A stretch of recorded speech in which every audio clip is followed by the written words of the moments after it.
Paggalang sa opinyon ng bawat isa sa loob ng silid-aralan.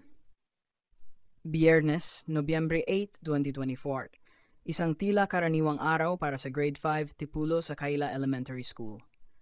Sa araw na ito, inaasahan sana naming makakasama ang aming gurong tagapayo, si Ma'am Jane D. Binoya, na kilala sa kanyang disiplina at malasakit sa aming klase sa mga asignaturang edukasyon sa pagpapakatao, English at Filipino. Subalit may mahalaga siyang tungkulin bilang coach para sa isang journalism contest, kaya't pansamantala siyang pinalitan ni Sir Ronnie V. Rivera, ang aming guro sa math. Si Sir Ronnie ay kilala hindi lang sa kanyang husay sa pagtuturo, kundi pati na rin sa kanyang masayahin at palabirong ugali. Nang dumating siya, tila nabuhayan ang klase. Iba ang enerhiya at diwa na hatid niya, at alam naming magiging masaya ang araw na ito. Habang pumasok si Sir Ronnie, isang mainit na bungad ang kanyang bati sa amin na sinabayan pa ng pagbibiro. Isa sa mga unang pumansin sa kanya ay si Princess Zipres, isang estudyanteng masigla at minsan ay makulit. Biglang tumayo si Zipres at nagsimulang magpaliwanag kay Sir Ronnie, "Sir, pinasa ko po yung test paper ko." Buong klase ay nakatingin sa kanya at maging si Sir Ronnie ay nakangiting nagtanong, "Sigurado ka bang pinasa mo?"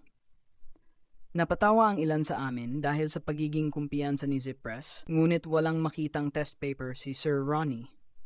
Maya-maya pa'y napagtanto ni Zipres na naiwan pala ito, nakaipit sa kanyang notebook.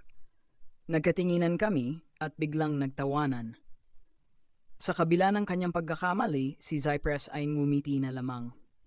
Isa itong halimbawa ng kanyang kasiglahan at kakulitan na nakakapagdulot ng kasiyahan sa aming lahat. Sa kabilang banda, tahimik lamang na nakaupo si Gerald Andre. Kilala si Gerald Andre bilang magaling sa math, ngunit siya ang klase ng estudyante na hindi nagpapakita ng labis na emosyon o ingay sa klase.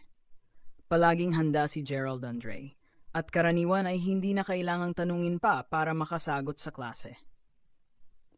Ngunit nang mapansin ni Zipres ang kanyang tahimik na kaibigan, agad niya itong inusisa. "Andre, sure ka bang tama yung sagot mo kanina?" Itinago lamang ni Andre ang ngiti niya at tahimik na tumango na para bang nasanay na siya sa mga tanong ni Zipres. Nasa likod ng kanyang kahinahunan ang likas niyang talino at kahusayan, lalo na pagdating sa mga numerong tila mahirap para sa iba. Nariyan rin ang kambal na sina Macy at Misty, na parang laging may sinasabing mahahalagang bagay. Hindi lamang sila simpleng mag-aaral, sila rin ang tinuturing na taga-saway ng klase. Kapag may nagiging masyadong maingay, agad silang sumasaway sa amin ng shhh na tila pinapanatili ang kaayusan sa silid-aralan. Ang dalawa rin ay kilalang mga taga-benta ng tray sa kantin tuwing recess. May alingas-ngas pa nga sa aming grupo kung sino sa kanilang dalawa ang nakabenta ng mas maraming tray nung nakaraang araw. Kakaiba ang kambal, at minsan, kahit sila ang nagpapatahimik sa iba, nagiging dahilan din sila ng aming mga tawa at saya. Isa pang hindi pwedeng makalimutan ay si Prince, ang batang hindi kayang mapirmi sa upuan. Lagi siyang napapagalitan ni Ma'am Jane dahil sa kanyang paglabas-pasok ng silid-aralan. Kahit ngayong araw na wala si Ma'am Jane, nakikita pa rin namin si Prince na tila may hinahanap sa labas. Sa kabila ng kanyang pagiging palabas-labas, sanay na kami sa kanyang enerhiya. Sa totoo lang, hindi naman nakakaistorbo si Prince sa klase, mas nadaragdagan pa nga ang kasiyahan dahil sa kanya. Sa isang sulok naman ng silid-aralan, tahimik na nakaupo si Angela. Isa siya sa mga estudyanteng hindi mo halos mapansin sa araw-araw, ngunit palaging nasa taas ng talaan pagdating sa mga pagsusulit. Kahit tahimik lang siya, alam ng bawat isa sa amin na may taglay siyang talino at kasanayan sa halos lahat ng asignatura. Hindi niya kailangang mag-ingay o magpakitang gilas para mapansin. Marahil ay hindi rin siya interesado sa atensyon dahil mas pinapahalagahan niya ang kanyang pag-aaral at tahimik na pagkatuto. At syempre, si Raihana ang hindi mawawala sa aming kwento, ang estudyanteng kilala sa kanyang kasipagan at kagandahang loob. Araw-araw, hindi siya nawawala ng baon at madalas ay nanlilibre siya ng siomay sa aming mga kaklase. Ang klase ay nagpatuloy at isang espesyal na aktibidad ang dinala ni Sir Ronnie sa amin. Gumamit siya ng isang spin the wheel para sa mga recitation at kami ay biglang kinabahan at natuwa. Isa itong simpleng laro, ngunit binigyan kami ng pagkakataong makilahok at magpakita ng talino sa math sa paraang masaya. Nang umikot ang spinner at matapat sa pangalan ng mga kaklase kong minsan ay kinakabahan, hindi nagpakita ng kabigatan si Sir Ronnie sa mga sagot. Sa halip, hinayaan niya kaming matuto sa pamamagitan ng mga pagkakamali, binigyang gabay at paliwanag ang mga sagot.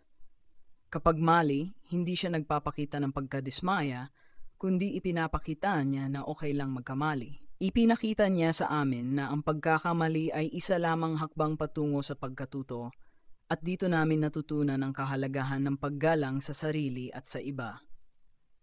Bilang isang komunidad, ang araw na ito ay isang leksyon hindi lamang sa math, kundi sa paggalang at pagkilala sa pagkaiba-iba ng bawat isa sa amin.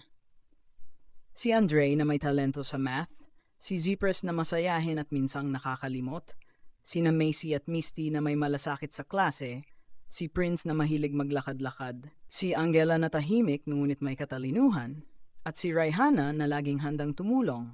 Lahat ng ito ay bahagi ng klase ng Grade 5 Tipulo na puno ng kasiyahan at pagkakaisa. Sa kabila ng pagliban ni Ma'am Jane, sa pamamahala ni Sir Ronnie ay natutunan naming hindi lamang ang leksyon sa math, kundi pati na rin ang halaga ng paggalang at pakikipagkapwa.